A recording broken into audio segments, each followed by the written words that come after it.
Bateekateeka okutwala mu kkooti ya Rodisi w'e Ssembabule Nickson Nuwagaba Kabuye olw'okwekubaana n'ababba ettaka eri embuga y'Obwakabaka.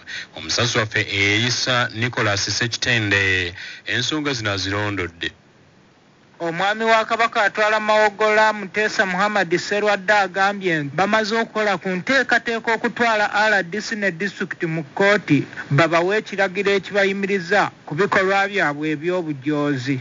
Twogedde nabo mu ofiisi zonna eza security ne twogera nabo ng'abantu naye pulogulaamu zisigadde zigenda mu maaso era nga ekiwandiiko kya RDC kyeyampa nga kitegeeza nti tulina okubeera nga tulaga obwannannyini ku ttaka lino. Bwe tuba nga tetulaze bwannannyini ku ttaka lino pulogulaamu z'okuzimba zirina okubeera nga zigenda mu maaso. Olw'ensonga eyo gye tusembezaayo okubeera nga tufuna court order, okubeera nga abalamuzi mu mateeka bayimiriza court order okuyimiriza omulimu ogugenda mu maaso ku ttaka lya Ssaabasajja Kabaka eryagala okutwalibwa. Ono era agambye nti abantu bonna abaagala okukozesa ettaka lya Kabaka balina okuyita ku mitendera emituufu kubanga ettaka lya Buganda si lya kusaalimbirako nga liriko nnyiniyo nga ye Ssaabasajja Kabaka.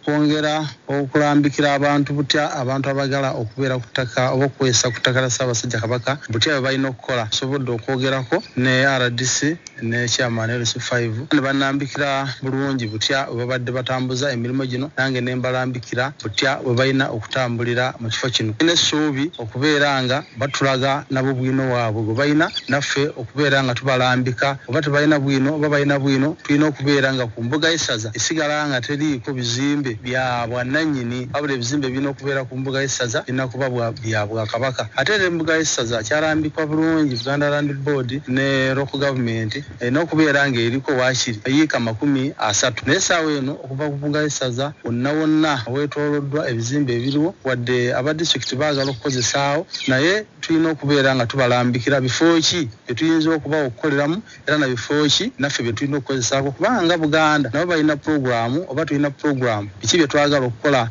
Ku lwa CBS FM Manduso muzzukulu wa Ndugwa Ssekitende Elisa Nicholas eno mu ssaza lya Beene Mawogola disitulikiti y'e Ssembabule.